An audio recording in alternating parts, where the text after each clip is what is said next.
اگر ایک شخص 40 سال کی عمر میں توبہ کرتا ہے اور اس سے پہلے نمازیں نہیں پڑھی تو کیا وہ قضا پوری کرے گا؟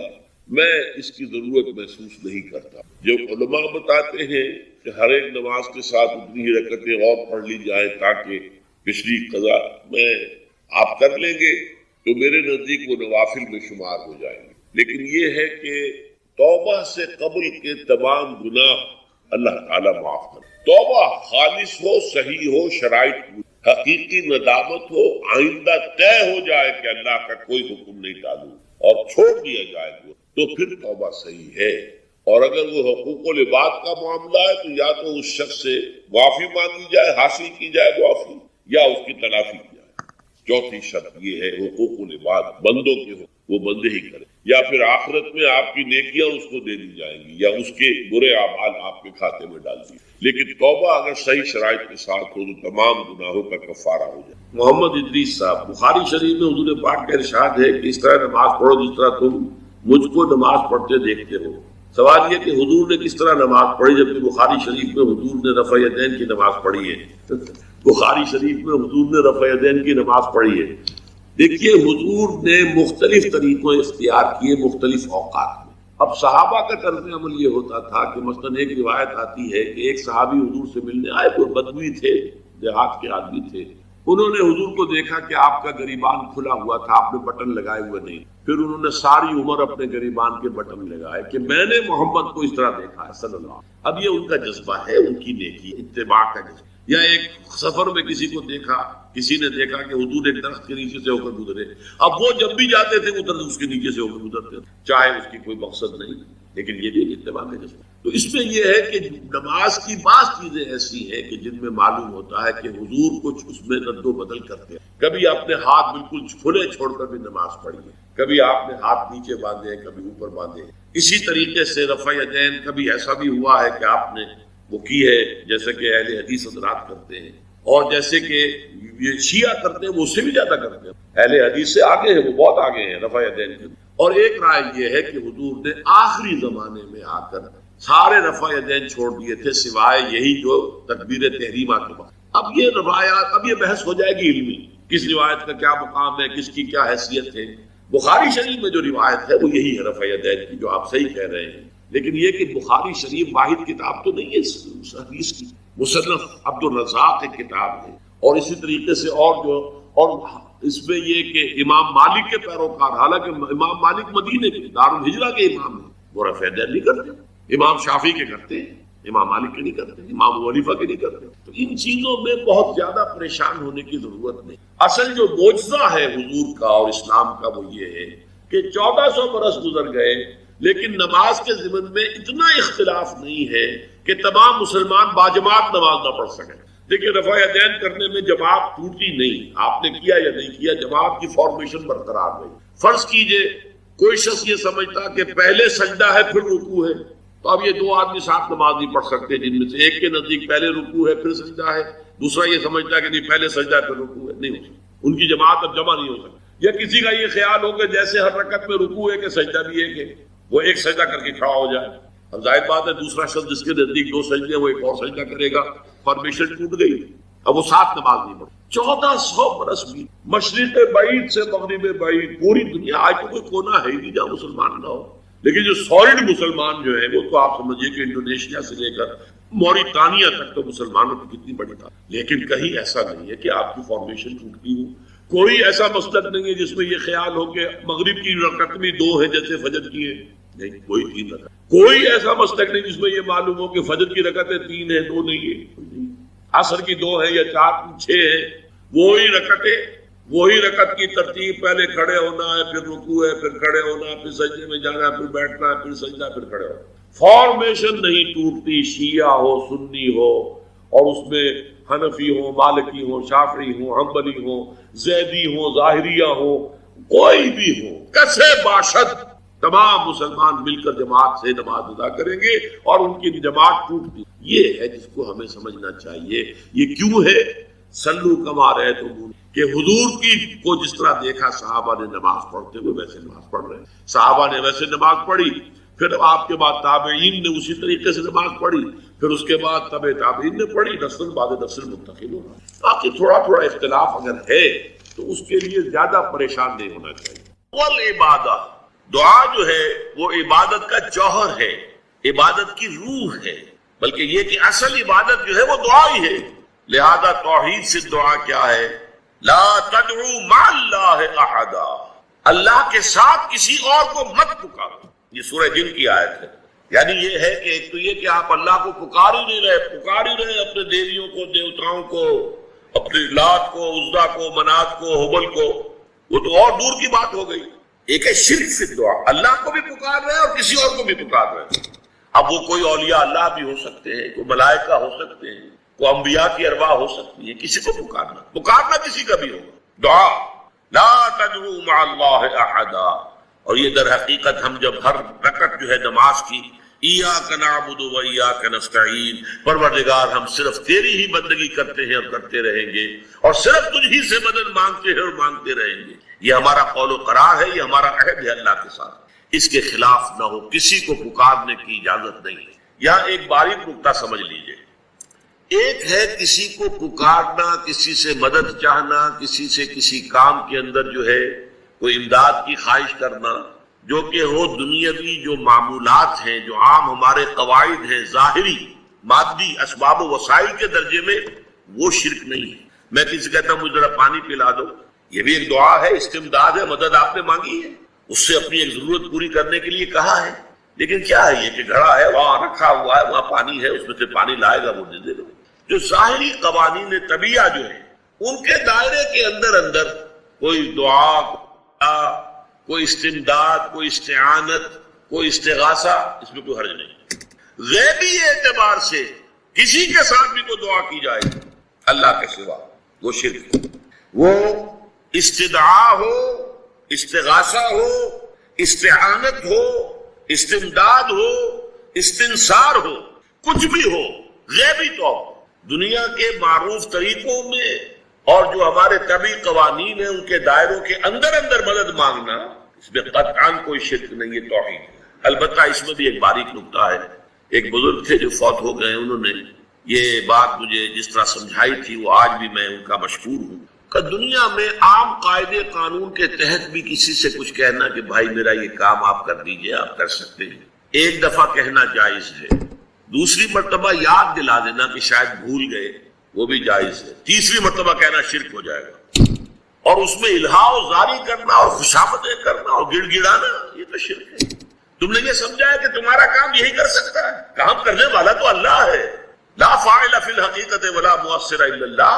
حضور نے فرمایا کہ اگر تمہیں جوتا باندھنے کا تسمہ درکار ہو تب بھی اللہ سے مانگو. کسی کے سامنے سوال کا جو ہاتھ جو ہے وہ دراز نہ کرو.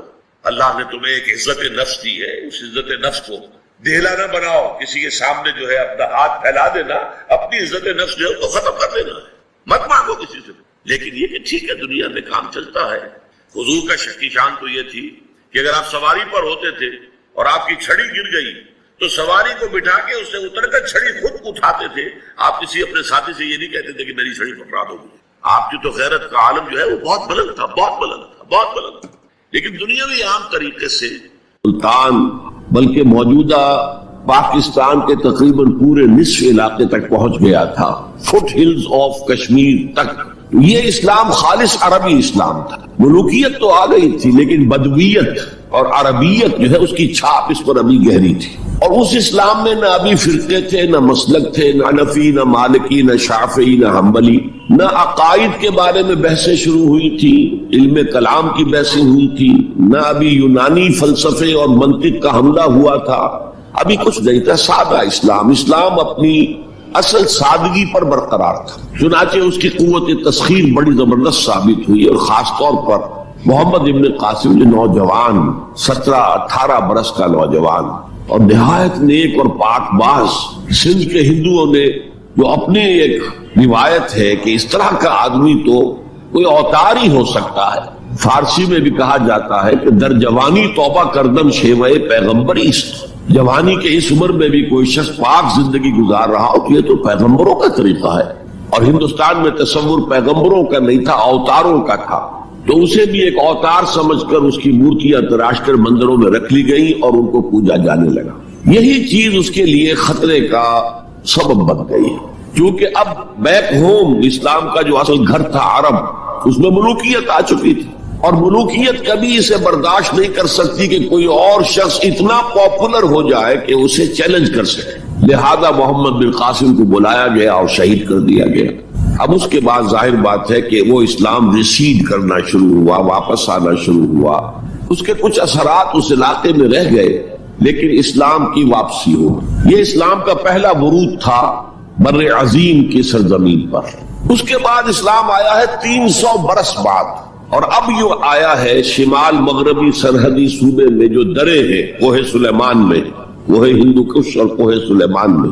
درائے خیبر ہے، درائے کوچی ہے، درائے گومل ہے، درائے بولان ہے، یہاں سے آنا شروع. اس اسلام کی خصوصیات کچھ اور تھی. ان 300 سالوں میں فقہی مسالک بھی پیدا ہو چکے تھے، حنفی، مالکی، شافعی، حنبلی، ان کے درمیان اختلافات بھی تھے، بحثیں بھی تھی، مناظرے بھی تھے. دوسرے ایک خاص جو ہے تصوف کا فن جو ہے وہ بہت ترقی کر چکا تھا، اور اس میں اکثر و بیشتر وحدت الوجود کا تصور اس کی بنیاد میں موجود تھا. تیسری بات یہ نوٹ کیجئے کہ یہاں جو لوگ آئے وہ سب حنفی تھے، اور یہ ترک قبائل ہی تھے در حقیقت، اور ترکوں میں سے بھی غلام لوگ تھے.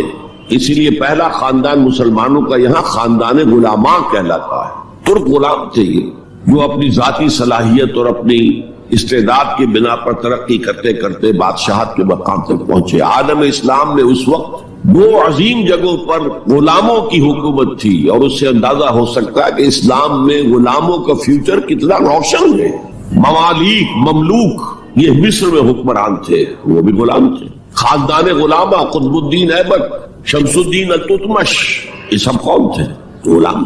بہرحال اب جو اسلام آیا اس میں قیادت کی ایک تسلیس پیدا ہو چکی تھی، توحیدی شان نہیں رہی تھی. خلافت راشدہ میں قیادت توحیدی تھی. خلیفہ وقت ہی حاکم بھی تھے، خلیفہ وقت ہی مجتہد بھی تھے، عالم بھی تھے، اور وہی سب سے بڑے اللہ والے بھی تھے. لیکن اس کے بعد جو اسلام میں قیادت جو ہے مسلمانوں کی 3 شاخوں میں بٹ گئی.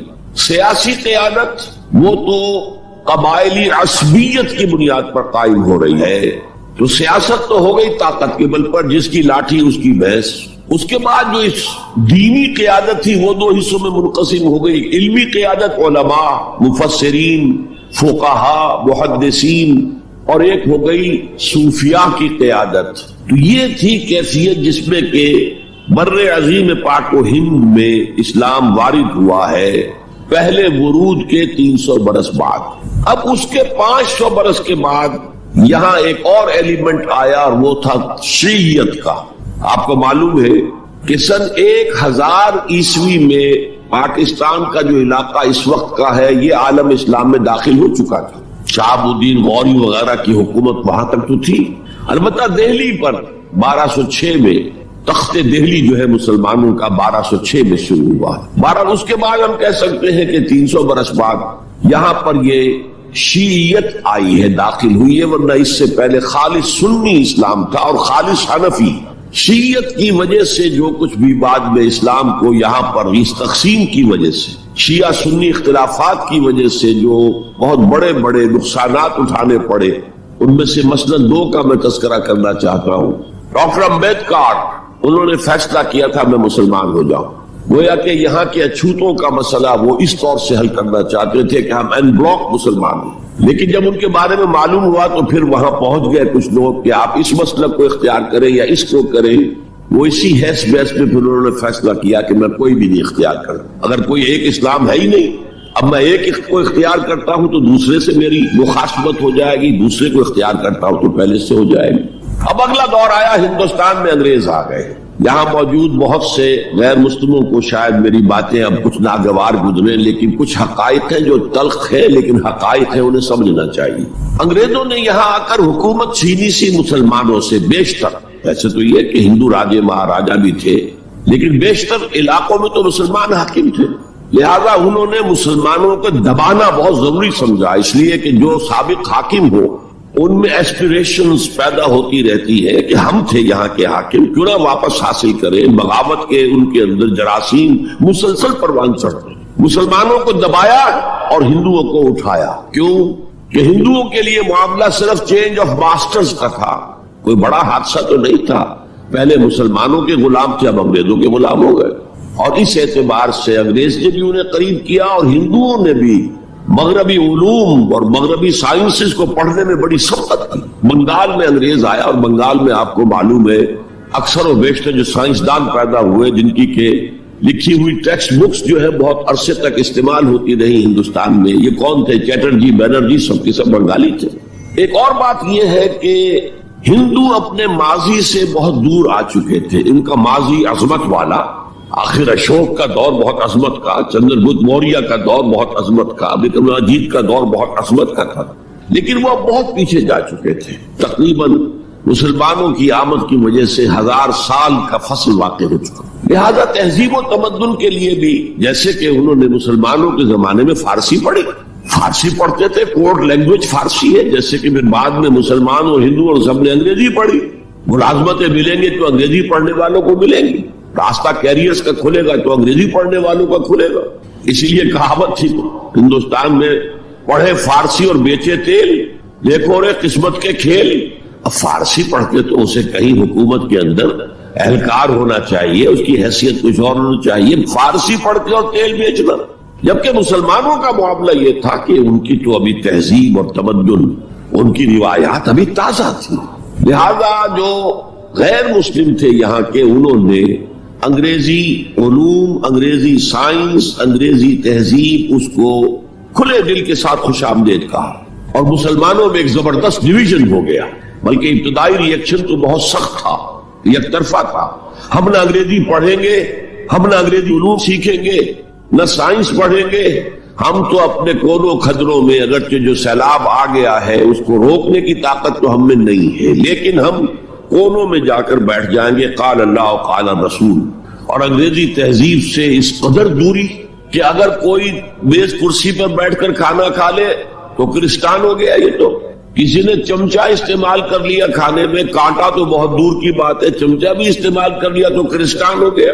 تو اس درجے ریئیکشن تھا علماء کے زیر اثر حلقوں میں، گویا کہ وہ جو گاندھی جی کا فلسفہ تھا نان کوآپریشن، تو مسلمانوں نے انگریزوں کے ساتھ شدید قسم کا naan cooperation from the very beginning شروع کی۔ اس پر سر سید احمد خان نے ان دونوں چیزوں کی مخالفت کی۔ ایک تو انہوں نے انگریزوں کو بتایا کہ دیکھو یہ جو آزادی کی جنگ تھی یہ صرف مسلمانوں کی نہیں تھی، 1857 کی، یہ تو مشترک تھی، تو اس کے اندر کیا سبب ہوا ہے، اس کی وجہ سے آپ مسلمانوں سے بودھ محسوس نہ کریں۔ اور مسلمانوں سے بھی کہا بھائی انگریزی پڑھو، انگریزی علوم حاصل کرو، سائنس پڑھو، سائنٹیفک نالج حاصل کرو، ورنہ تمہاری حیثیت ہندوستان میں کیا رہ جائے گی؟ پلے دار رہ جاؤ گے یا گوشت فروش رہ جاؤ گے، اللہ اللہ خیر صلی اللہ، اور تمہاری کوئی حیثیت نہیں رہے گی۔ تو اس اعتبار سے سر سید احمد خان ایک اہم لینڈ مارک ہے۔ اس کے علاوہ انگریزی دور کا ایک اور جو پہلو بہت اہم ہے، انگریزوں نے ڈیوائڈ اینڈ رول پالیسی کے تحت مسلمانوں اور ہندوؤں کے درمیان مرافرت کو ہوا دی۔ یہ ان کی پالیسی نہیں مستقل، یہ ایک قوم کی حیثیت سے سامنے نہ آ جائے، پھر ظاہر بات ہے کہ ہمارے پاؤں تو اکھڑ جائیں گے یہاں سے۔ تو یہ جو ہمارے ہاں شروع ہوا، کچھ اور فیکٹر بھی تھے۔ ہندوؤں میں ایک انتقامی جذبہ بھی تھا کہ مسلمانوں نے ہم پر حکومت کی ہے 800 برس، 1000 برس، اور ظاہر بات ہے سارے حاکم اچھے تو نہیں تھے، کوئی اچھا بھی تھا، تو اکثر و بیشتر تو عیاش قسم کے لوگ تھے۔ ہم نے محل بنائے، تاج محل بنائے، ہم نے کوئی کام اور تو کیا نہیں۔ دین کی تبلیغ تو اولیاء اللہ نے کیا، صوفیاء نے کی، کبھی بھی سرکاری سطح پر، حکومت کی سطح پر یہاں تبلیغ اسلام کا اہتمام نہیں ہوا۔ ایک دو ایکسیپشنز ہیں، ایک راجہ گجرات کاٹھیا واڑ کے علاقے کا جس نے کہ تبلیغ کا اہتمام کیا، ایک راجہ کشمیر کا تھا جس نے تبلیغ کا اہتمام کیا، باقی حکمرانوں نے کوئی کوشش۔ آزادی سے قبل متصلاً جو کیفیت پیدا ہو گئی تھی، اس کا ایک اہم فیکٹر یہ تھا کہ مسلمانوں میں ہندوؤں کا ایک خوف پیدا ہو، کیونکہ جو نظام اب بن چکا تھا وہ تو یہ تھا کہ ووٹ کی بنیاد پر فیصلے ہوں گے، ون مین ون ووٹ۔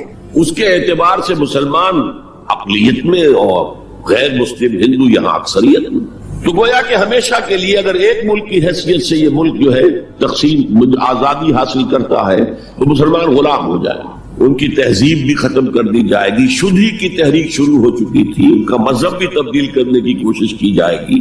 میوات کے علاقے میں بڑی زبردست تحریک اٹھائی گئی تھی شدھی کی، جس کا توڑ کرنے کے لیے مولانا محمد الیاس رحمۃ اللہ علیہ سامنے آئے اور تبلیغی جماعت کا انہوں نے سلسلہ شروع کیا۔ یہ اصل میں میوات کے اندر جو شدھی کی تحریک تھی اس کا جواب تھا، اس سے حفاظت مسلمان۔ تو اندیشہ یہ تھا کہ ہندو ایکسپلائٹ کرے گا، ہماری تہذیب کو ختم کرے گا، ہماری زبان کو ختم کرے گا، معاشی طور پر ہمیں ایکسپلائٹ کرے گا، مفلوج کرے گا، اور اپنی سی کوشش کرے گا کہ ہمارا مذہب بھی تبدیل کرا دے۔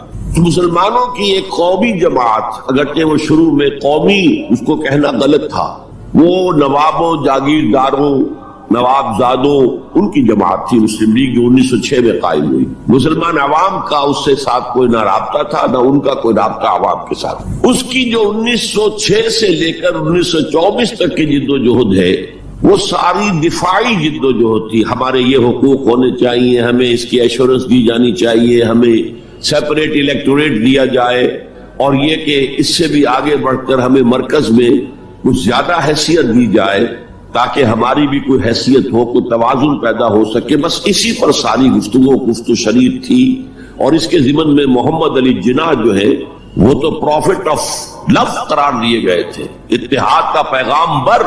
وہ 1906 میں تھے انڈیا میں موجود، مسلم لیگ میں شامل نہیں ہوئے تھے، کانگریس کے رکن تھے۔ اس کے بعد 1913 میں جا کر مسلم لیگ میں شامل ہوئے ہیں مولانا محمد علی جوہر کے کہنے پر، پھر بھی کانگریس کے رکن بھی رہے، مسلم لیگ کے رکن بھی رہے، اور انہوں نے حتی الامکان کوشش کی کہ کوئی فارمولا ایسا بن جائے جس پہ کہ اتحاد ہو جائے اور ضمانت مل جائے کہ مسلمانوں کے ساتھ کوئی اس قسم کا سلوک نہیں کیا جائے گا کہ وہ بالکل یوں سمجھیے کہ نیچے لگ کر رہ جائیں اور ان کی کوئی حیثیت نہ رہے۔ لیکن وہ ناکام ہوئے، شدت کے ساتھ ناکام ہوئے، اور پھر اس درجے مایوس ہوئے کہ ہندوستان چھوڑ کر جا کر انگلستان میں بس گئے، اور وہاں انہوں نے اپنی لیگل پریکٹس شروع کر دی۔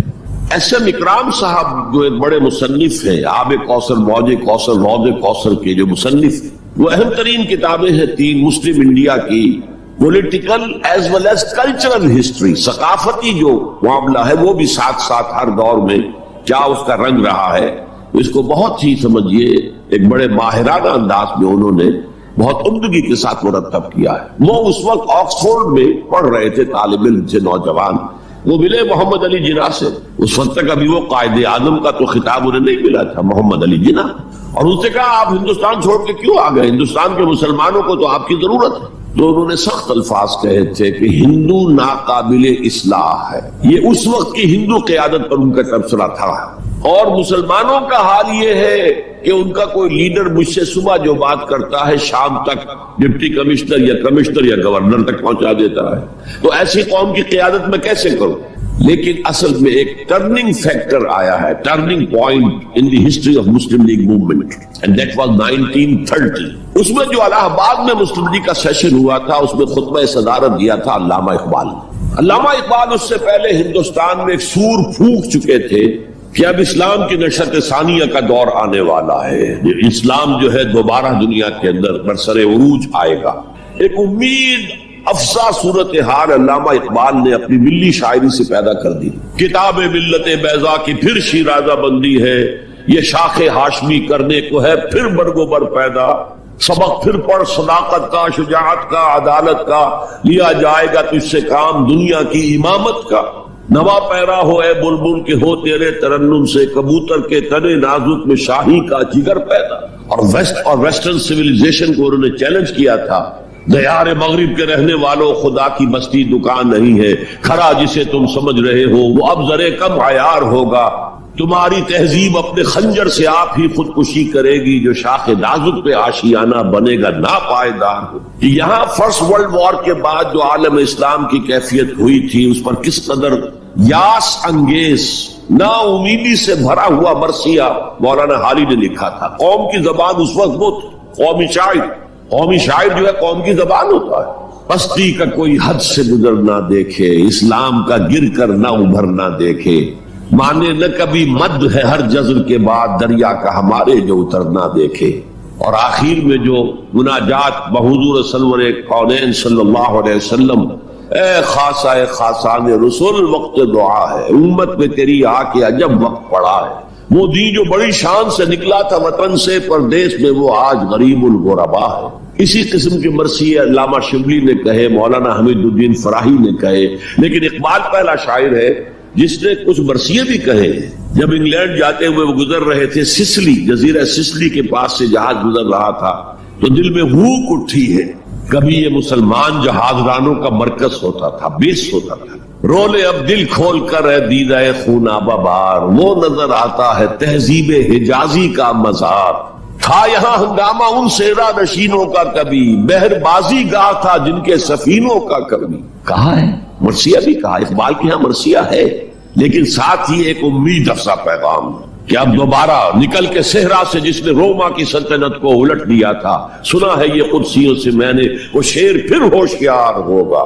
یہ جو عوامی ایک فضا ان کی شاعری سے پیدا ہو چکی تھی، ملی شاعری سے، انہوں نے 1930 میں آ کر مسلم لیگ کی موومنٹ میں اس کا انجیکشن لگا دیا۔ اسی طرح چلتی ہوئی ایک تحریک تھی، 1906 سے آئی تھی، 24 برس ہو چکے تھے 1930 تک، اب اس میں ایک انجیکشن لگا دیا گیا، احیاء اسلام۔ اس خطبے میں علامہ نے ایک طرف مسلم قومیت کو بہت مستحکم کیا دلائل کے ساتھ، عمرانی دلائل، پولیٹیکل سائنس کے جو مستحکم اصول ہیں ان کی بنیاد پر کہ مسلمان ایک علیحدہ قوم ہے۔ اور نمبر 2 انہوں نے کہا، اور یہ ایک پروفیسی تھی، ایک طرح کی مستقبل کے بارے میں ایک پیشن گوئی تھی، تجویز نہیں تھی۔ پارٹیشن آف انڈیا کی تجویز تو بہت بعد میں آئی ہے 1940 میں، یہ 1930 کی بات میں کر رہا ہوں۔ تو انہوں نے کہا تھا مجھے یقین ہے کہ یہ ڈیسٹنی ہے، تقدیر مبرم ہے کہ ہندوستان کے شمال مغرب میں، شمال مشرق کا انہیں اس وقت احساس نہیں ہوا تھا، ایسٹ پاکستان کا جو اب بنگلہ دیش ہے ادھر ان کی نگاہ نہیں گئی تھی، ہندوستان کے شمال مغرب کے اندر ایک آزاد مسلمان ریاست قائم ہوگی، اور اگر ایسا ہو گیا تو ہمیں موقع مل جائے گا کہ دور ملوکیت میں، جس کے لیے لفظ بڑا ثقیل استعمال کیا انہوں نے، عرب امپیریلزم، یہ بنو امیہ بنو عباس یہ عرب امپیریلسٹ تھے، یہ عرب قوم کیا امپیریلزم تھا، ان کی حکومت اسلام کی عکاسی کرنے والی نہیں تھی، اسلام کی عکاسی کرنے والی تو خلافت راشدہ تھی، ابو بکر تھے، عمر تھے، عثمان تھے، علی تھے رضی اللہ تعالی عنہ۔ تو دور ملوکیت میں یا دور عرب امپیریلزم میں جو داغ دھبے آ گئے ہیں اسلام کے چہرے پر، انہیں صاف کر کے اور صحیح اسلام کی ایک شکل دنیا کو دکھایا۔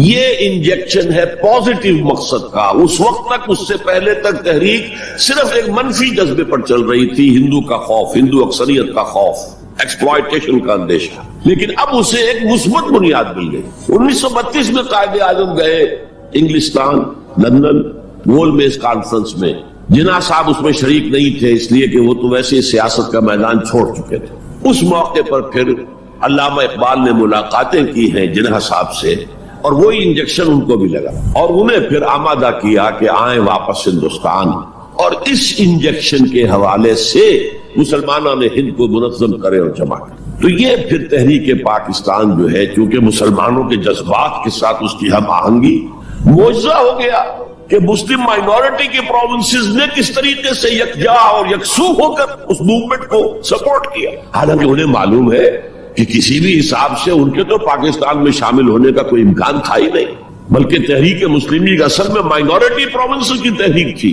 جو صوبے بعد میں پاکستان میں شامل ہوئے ہیں ان میں سرحد میں تو کانگریس کی حکومت تھی ٹل دی لاسٹ ڈیٹ، پنجاب میں یونینسٹ حکومت تھی ٹل دی لاسٹ ڈیٹ، صرف ایک سندھ تھا مغربی پاکستان میں کہ جو وہاں مسلم لیگ کی حکومت تھی۔ ہاں، بنگال میں مسلم لیگ کی حکومت تھی، اور بنگال ہی مولد ہے جہاں ولادت ہوئی ہے 1906 میں مسلم لیگ کی، اور طویل ترین عرصے تک مسلم لیگ کی حکومت وہاں رہی۔ اب بھی وہاں پر تحریکیں چلتی رہتی ہیں اینٹی پاکستان، 2 مرتبہ پاکستان نے ایئر فورس بھی استعمال کی ہے وہاں پر، یہ سب کچھ آپ کو معلوم ہے۔ بہرحال اس کے نتیجے میں ملک تقسیم ہو گیا، اور 2 قوموں کے درمیان جو نفرت اس دوران میں پیدا ہو گئی تھی وہ ایک آتش فشاں کی طرح پھٹ پڑ۔ جو کچھ ہوا ہے پارٹیشن کے وقت، میں نے آپ کو بتایا تھا انگریزوں سے آزادی ہم نے حاصل کی، لیکن ہم نے نہ ایک انگریز کو مارا نہ کسی انگریز نے ہم میں سے کسی کو مارا، لیکن جو آپس کی خوریزی ہوئی ہے، تاریخ انسانی کی عظیم ترین ٹرانسفر آف پاپولیشن، کروڑوں انسان ادھر سے ادھر سے ادھر ہو گئے، اور پھر عظیم خوریزی، بربریت، وحشت، معلوم ہوتا کہ نفرت کی کوئی آگ اندر جل رہی تھی، بس اسے موقع چاہیے تھا کہ وہ ابھر آئے.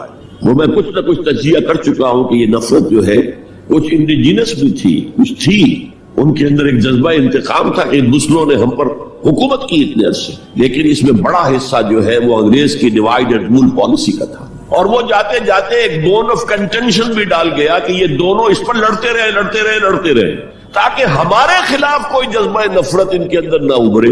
تو یہ انگریز کی پالیسی تو یقیناً بہت کامیاب تھی، لیکن وہ نفرت کا جو عالم اس وقت تھا اس کو آپ اس وقت امیجن نہیں کر سکتے. وہ نوجوان جو پیدا ہی ہوئے بعد میں پارٹیشن کے بھی 20 25 30 سال بعد پیدا ہوئے، انہیں کیا اندازہ ہو سکتا ہے؟ قطعاً اندازہ نہیں. کبھی کبھی ربط ہو جاتا ہے معاملہ، جیسے کہ کبھی کسی جگہ ہو گیا، کبھی کسی جگہ ہو گیا.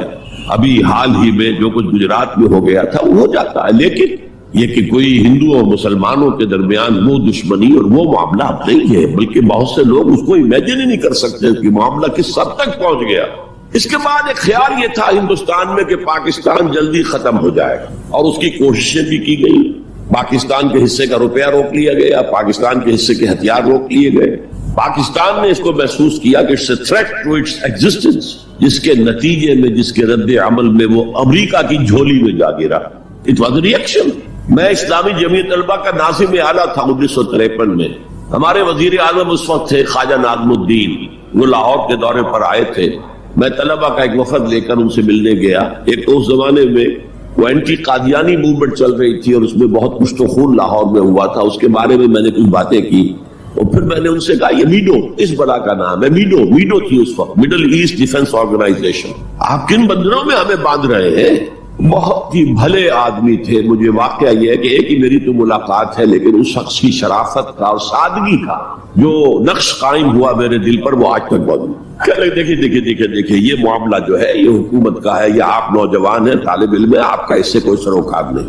میں ذرا نٹ کھٹ قسم کا تھا اس وقت بھی نوجوان. میں نے کہا جناب آپ ہمیں ان بندروں میں باندھ کر آپ چلتے بنیں گے، ملک تو ہم نے سنبھالنا ہے بعد میں. You must know what you are doing.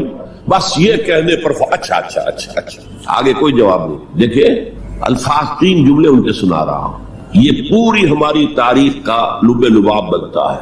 دیکھیے پنڈت جی تو نہیں چاہتے نا کہ پاکستان قائم رہے، پنڈت نہرو، اور ہم اکیلے تو ہندوستان کا مقابلہ نہیں کر سکتے نا، تو ہمیں تو کوئی سہارا چاہیے نا.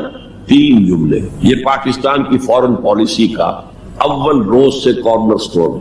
بلکہ یہاں میں ذرا ضمنی طور پر بتا دوں کہ پاکستان کے قائم ہونے اور قائم رہنے میں کتنا بڑا ہاتھ اور کتنا بڑا دخل پنڈت نہرو کا ہے.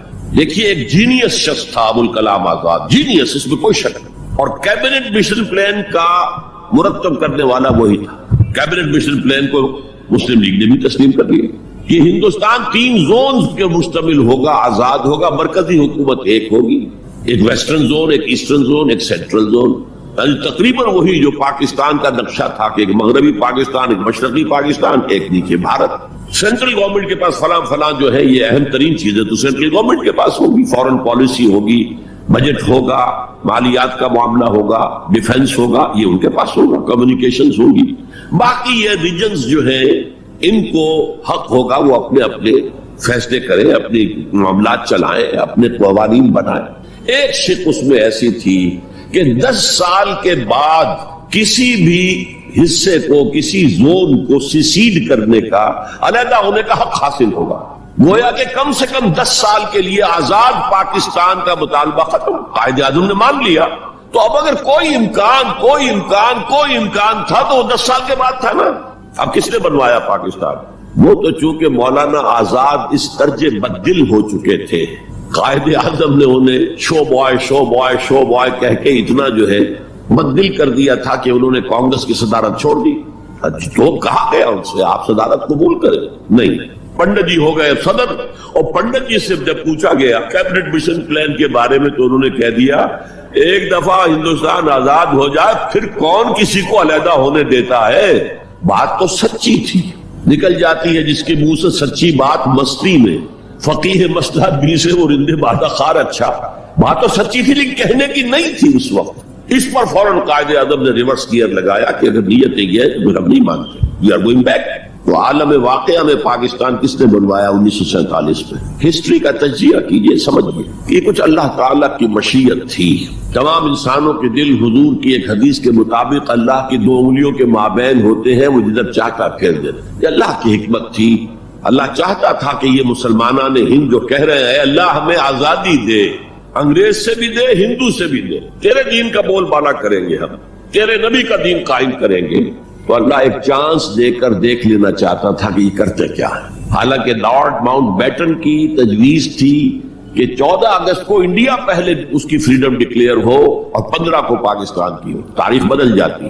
یہاں کے پنڈتوں نے کہا کہ 14 جو ہے وہ منحوس دن ہے، لہذا انہوں نے کہا 15 تو 14 کو پاکستان، وہ 27ویں شب تھی رمضان مبارک کی۔ یہ اصل میں ایسا ہی معاملہ ہے جیسے کہ مصر میں بنی اسرائیل نے حضرت موسیٰ سے کہا تھا کہ اے موسیٰ، تمہارے آنے سے پہلے بھی ہم پر تشدد ہوتا تھا اور ہمیں ہر طرح ستایا جاتا تھا، تمہارے آنے کے بعد بھی حال ہمارا تو وہی ہے، ہماری تو کوئی بھلائی نہیں ہو سکی۔ تو حضرت موسیٰ کا ایک جواب جو ہے وہ وہاں پر منقول ہے، عَصَىٰ رَبُّكُمْ أَن يُهْلِكَ عَدُوَّكُمْ، قریب ہے کہ تمہارا رب تمہارے دشمن کو ہلاک کر دے، وَيَسْتَخْلِفَكُمْ فِي الْأَرْضِ، اور تمہیں زمین میں طاقت دے، فَيَنْظُرَ كَيْفَ تَعْمَلُونَ، پھر وہ دیکھے گا تم کیا کرو۔ وہ انہوں نے جو کچھ کیا تھا وہ اس کی تاریخ میں آپ کے سامنے بیان کر چکا ہوں۔ اب صورتحال تبدیل ہو رہی ہے، اب تعلقات کے بحال ہونے کا معاملہ تیزی کے ساتھ جاری ہے، دوستی کی طرف قدم بڑھ رہے ہیں۔ بالکل وہ بات جو علامہ اقبال نے اپنے اسی خطبے میں کہی تھی کہ ویسٹ پاکستان وہ جو بھی ہوگا، اس وقت پاکستان لفظ تو استعمال نہیں کیا تھا، وہ ہندوستان کی حفاظت کا ذریعہ بنے گا۔ ہندوستان پر ہمیشہ حملہ آور ہوا نارتھ ویسٹ سے، ہمالیہ کراس کر کے تو کوئی آ نہیں سکتا، اور تاریخ میں پہلی مرتبہ انگریز آئے تھے سمندر کے راستے سے، باقی تو جو آیا وہ کوئی ہن آئے، منگولز آئے، پٹھان آئے، جو بھی آیا ادھر ہی سے آیا ادھر۔ تو یہ جو ہے ہندوستان کی پروٹیکشن کا ذریعہ بن جائے گا، اور واقعہ یہ کہ بن گیا، ورنہ یہ کہ کمیونزم سویپ کر کے پورے انڈیا کو لے جاتا۔ یہ پاکستان کے اندر وہ جو بھی مذہبی جذبہ ہے، چاہے وہ مثبت طور پر بروئے کار نہیں آ سکا، لیکن بے خدا کمیونزم کے خلاف جو مسلمانوں میں جذبات تھے، تو اس رو کو، اس سیلاب کو روکا ہے پاکستان۔ بہرحال اب صورتحال جیسا کہ میں نے کہا ہے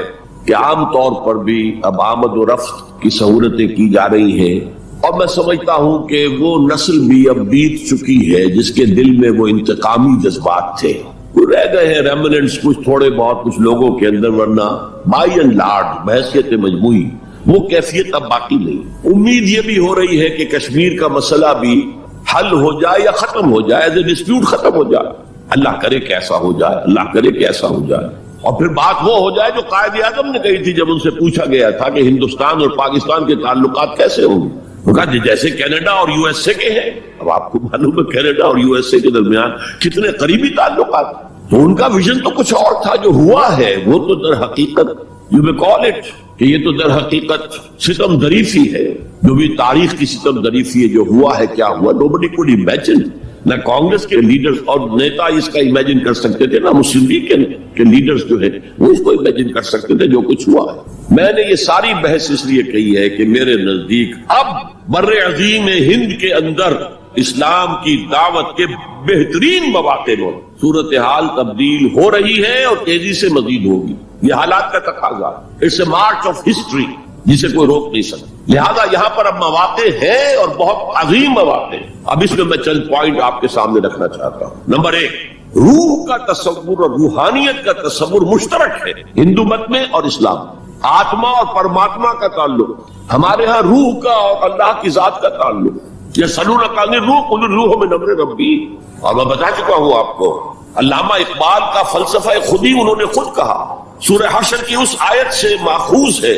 یہ واقعہ بہت اہم ہے علامہ اقبال کی زندگی کا۔ سید نذیر نیازی جو ان کے قریب بیٹھنے والے ہم نشین لوگ تھے، انہوں نے خود کوٹ کیا ہے ہماری یہ قرآن کانفرنس میں لاہور میں، کہ ایک دفعہ میں نے علامہ سے پوچھا کہ کوئی شخص کہہ دیتا ہے کہ آپ کا جو فلسفہ برگزوں سے ہے یا نیٹشے سے ہے، کوئی کسی اور کا جو ہے کوڑی لے کر آتا ہے، جو فلسفہ خودی آپ خود کیوں نہیں بتاتے؟ What is the source of the philosophy of self؟ فرمایا کہ اچھا کل فلاں وقت آ جانا، میں تمہیں ڈکٹیٹ کرا دوں۔ وہ کہتے ہیں میں خوشی سے پھولے نہیں سمایا کہ یہ میری قسمت ہے، شاعر مشرق حکیم الامت مجھے لکھوائیں گے کہ ان کے فلسفہ خودی کی سوچ کیا ہے۔ وقت معین پر میں آ گیا کاپی پینسل تیار کر کے، اور مجھ سے کہا ذرا قرآن مجید نکال لینا شیلف میں سے۔ میرے ساری امیدوں پر اوس پڑ گئی کہ مجھے تو خیال تھا ہسٹری آف فلسفی کی کوئی کتاب نکلوائیں گے یا کسی اور فلسفر کی کوئی کتاب نکلوائیں گے، یہ قرآن نکلوایا۔ کھولو سورہ حشر، پڑھو اس کی آیت، وَلَا تَكُونُوا كَالَّذِينَ نَسُوا اللَّهَ فَأَنسَاهُمْ أَنفُسَهُم۔ ان لوگوں کے مانند نہ ہو جانا جنہوں نے اللہ کو بلا دیا تو اللہ نے انہیں اپنے آپ سے غافل کر دیا۔ یہ کون سا اپنا آپ ہے جس سے انسان غافل ہوتا ہے؟ کیا اپنے جسم کے تقاضوں سے غافل ہوتا ہے؟ جسم کو تو بڑا دھو کے اچھے سے اچھے صابن سے دھوئے گا اور جو ہے صاف کرے گا، اور اچھے سے اچھی چیزیں اس میں لگائے گا، تیل لگائے گا اعلیٰ، اور سب کچھ کرے گا۔ ذرا سی تکلیف ہو جائے گی تو بھاگا جائے گا ڈاکٹر کے پاس۔ کس سے غافل ہے؟ اپنے حیوانی وجود سے غافل ہے کوئی؟ اس کے تقاضوں سے غافل ہے کوئی؟ یہ کوئی اور وجود ہے انسان کا جس سے وہ غافل ہوئے، وہ اس کا روحانی وجود۔ اور یہی میں نے آپ کو بتایا تھا، اپنشد کا یہ جملہ میں پڑھ کر وجد میں آ گیا تھا۔ یہ بھی ایک اچھی بات ہے، آپ کو بتا دوں، ایک زمانے میں جبکہ امریکہ میں نے کہا تھا تھر تھر کانپ رہا تھا، جو سیلاب کمیونزم کا جا رہا تھا، پورے ایسٹرن یورپ کو کھا گیا تھا وہ نظام، اور ان کے پاس توڑ کوئی نہیں تھا۔ دنیا بھر کے غریبوں کے لیے ایک روشنی کا پیغام تھا، ایک امید کا پیغام تھا، ہیو ناٹس کے لیے ایک بڑی اپیل تھی۔ کہاں سے کہاں وہ پہنچ چکا تھا، لیٹن امریکہ پہنچ چکا تھا، کوئی انویژن تو نہیں ہوا تھا۔ It was the invasion of the فلسفی، invasion of an ideology, Marxism. تو انگریز جب کانپ رہا تھا امریکہ، تو اس نے ملینز کی تعداد میں قرآن شائع کیا، انگریزی ترجمہ، دی گلوریس قرآن، مارمیڈیوک پکتھال کا ترجمہ، اور مسلمانوں میں تقسیم کیا۔ بابا تم اپنے قرآن کو پڑھو، دیکھو، اپنے دین کے ساتھ جم کر رہو، بس بے خدا جو ہے یہ نظام، اس کو ترک کرو، چھوڑو۔ اور ہندوؤں کے لیے گیتا میں نے پڑھی اس وقت، انگریزی ترجمہ۔ اپنشد کا ایک سلیکشن تھا، وہ میں نے پڑھا، یہ mid 50s کی بات ہے، بلکہ سوٹو سے اٹ واز ارلی 50s، جبکہ ابھی میں میڈیکل کالج کا اسٹوڈنٹ تھا، میں نے اپنشد پڑھا، گیتا پڑھی۔ اپنشد کا صرف ایک سلیکشن تھا، گیتا پوری تھی۔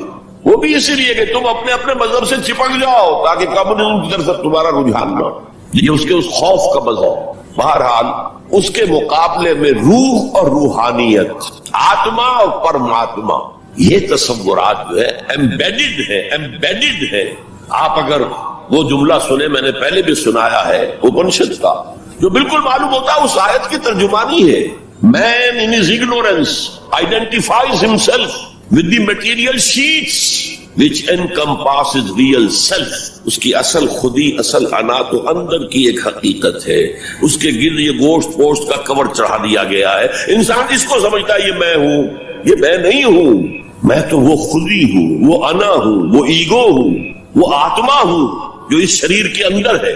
یہ تصور جس قدر اسٹرانگ ہے ہندو مت کے اندر، انہیرنٹ ہے اسلام میں بھی، اور آج کی دنیا اسی کے خلاف تو جا رہی ہے۔ The world is world of matter only. What is beyond matter we don't care.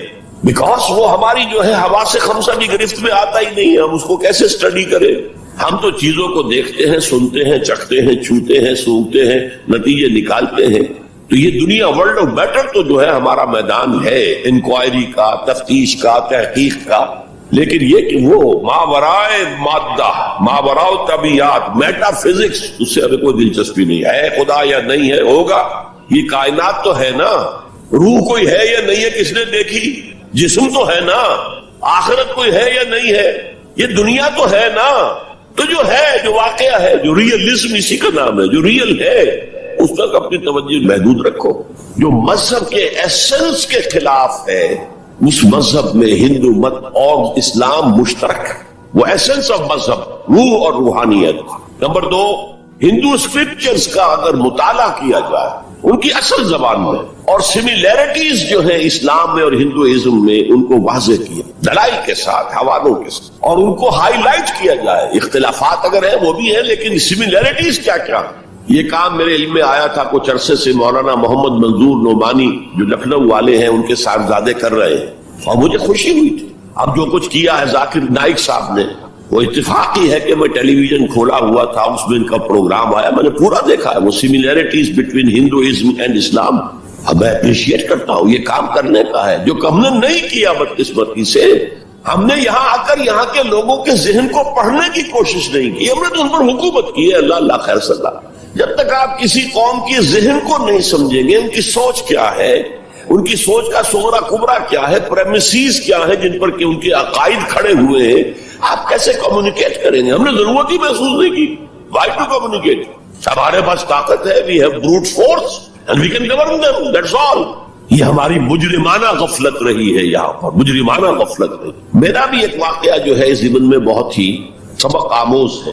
آج سے 13 سال قبل میں ہندوستان جب آیا تھا 1991 میں، تو میں لکھنؤ بھی گیا تھا. وہاں مولانا علی میاں میرے منتظر تھے. پھر انہیں جانا تھا ضروری رائے بریلی، اپنے آبائی شہر. تو میں بھی ان کے ساتھ ان کی گاڑی میں بیٹھ کر گیا. 24 گھنٹے وہاں میں مقیم رہا. اس مسجد میں نماز پڑھی، 4-5 نمازیں پڑھی جہاں سے کہ سید احمد بریلوی رحمت اللہ علیہ نے اپنی ہجرت کا آغاز کیا تھا. وہاں میں نے ان سے ایک بات کہی کہ مولانا، دوسرے مدارس جو ہے بریلوی اور دیوبندی، شاید وہ تو میری اس تجویز پر غور تو دور کی بات ہے، اس کو سننے پر بھی آمادہ نہ ہو. ندوہ نسبتاً کھلے خیال کا، کھلے ذہن کا سمجھا جاتا ہے نمائندہ. تو آپ ندوے میں سنسکرت کی تعلیم کو لازم کریں تاکہ آپ کے طلباء جو نکلیں وہ ویدوں کو پڑھیں ڈائریکٹلی، اپنشد کو پڑھیں ڈائریکٹلی. کہنے لگے ہاں یہ تو آپ نے بہت اچھی بات کہی، بہت صحیح بات ہے، بہت صحیح. لیکن 2 سال کے بعد شکاگو میں ایک کانفرنس میں وہ بھی مدعو تھے، میں بھی مدعو تھا. ہم دونوں ملے. میں نے پوچھا مولانا وہ آپ نے کچھ کیا؟ کہنے لگے میں تو بھول ہی گیا. اس اسٹیج پر وہ آ چکے تھے کہ وہ نسیان انہیں ہو گیا، انہیں یاد ہی نہیں رہا کہ مجھ سے انہوں نے وعدہ کیا ہے. لیکن میں نے یہ